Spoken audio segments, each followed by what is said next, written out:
What's up, people? Your boy Ty Blackstone here in the Homie's Kitchen, and it's the most wonderful time of the year. Kwanzaa? Barely. It's Christmas. And in the spirit of the Christmas season, I'm going to make a traditional Christmas meal. Now, I'm not making a whole meal. I'm going to make one or two things. And also, this episode is strictly delicious. You know our motto here is delicious and nutritious, but today we're going to keep it straight delicious. It's the holiday season, and you got to live a little bit. So we're going to be using that butter. We're going to be using that sugar.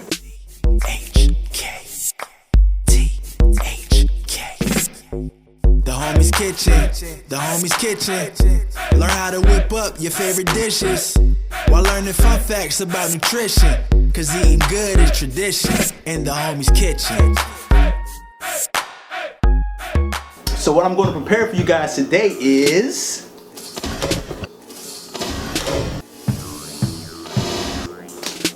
ham.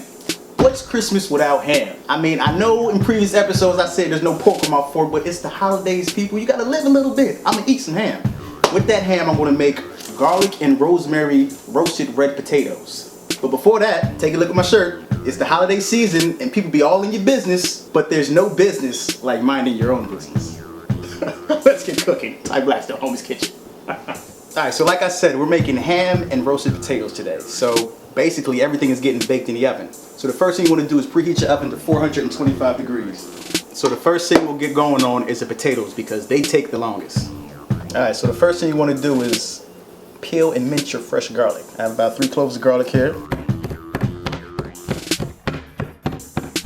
So once your garlic is minced up, you just go ahead and take it, pour it into a large bowl. And the next thing you want to get chopped up is your rosemary. All we need is about a tablespoon of chopped rosemary. Now some people might pick the leaves off the stem, but I use the stem. The stem has good flavor.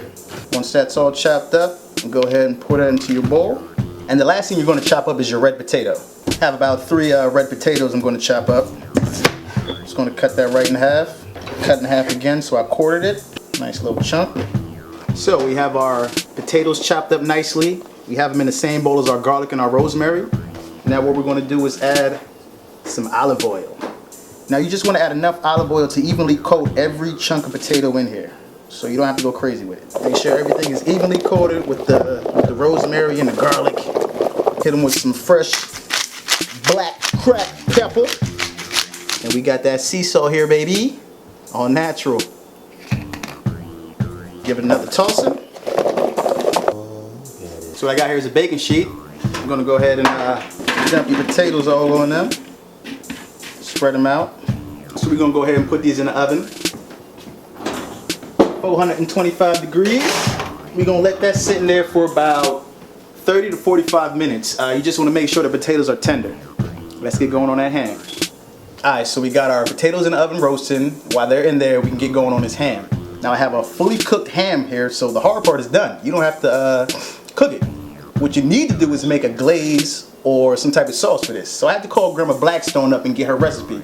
So don't think you're going to get the measurements of what's in this. You're going to get the ingredients, but you're not going to get the measurement. So the first thing you want to do is get this thing sliced up. Go ahead and cut this thing in half. Ham look good. That classic Hatfield right there. Go ahead and cut this to your desired thickness. I like a nice thick piece of ham. Got some nice thick pieces of this ham. Okay. Looking real lovely. Now let's get going on that sauce. Okay, so we got the ham sliced up to the desired thickness. The next thing I'm going to do is stick a few pieces of these whole cloves in there. I don't know if you guys ever seen a fresh clove before, but it kind of looks like the top of an apple. You know, the little stick that sticks out of the apple, something like that. But it's packed with mad flavor, and it's delicious with ham. So I'm just going to stick a few pieces in here, just because it's real thick. Shout out to you, Grandma. Thank you for the recipe. I love you.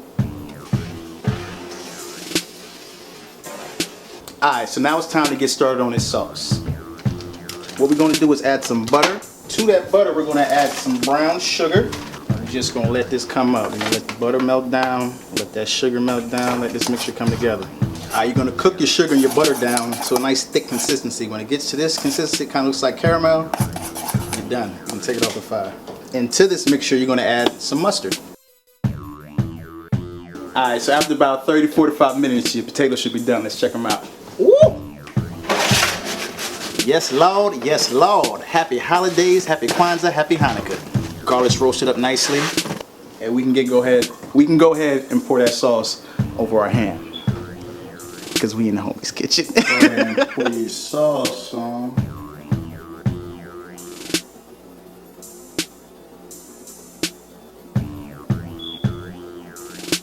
Yo, this looks like caramel.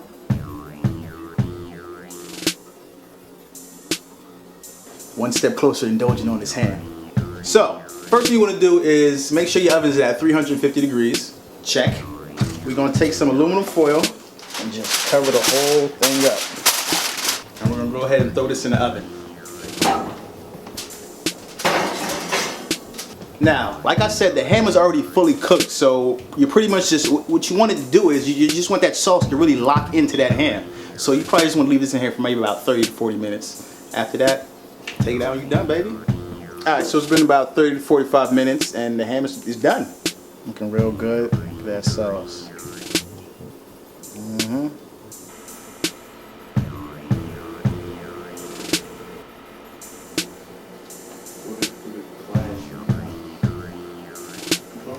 Alright people, this has been another episode of The Homie's Kitchen. I want to thank y'all for tuning in. Be sure to comment, rate, subscribe. Let us know how you feel about these recipes. If you're trying them, you need to be, because this episode was all delicious. I want to wish everybody out there a happy holiday, Kwanzaa, Hanukkah, whatever you celebrate, just celebrate it safely. I want to thank my grandma for the recipe. Grandma, see you. Good luck. Check out the episode. Until the next episode of The Homie's Kitchen, I am Ty Blackstone. Happy holidays. Hang on the mistletoe, I'm gonna get to know you better. Boom, boom, boom, boom. This Christmas, and as we trim the tree, how much fun it's gonna be together. Boom, boom, boom, boom. This Christmas, the fireside is blazing bright, and we're caroling through the night. And this Christmas will be a very special Christmas for me. Yeah. Shake a hand, shake a hand, shake a hand. Verse 2. Presents and cards are here. He turned it.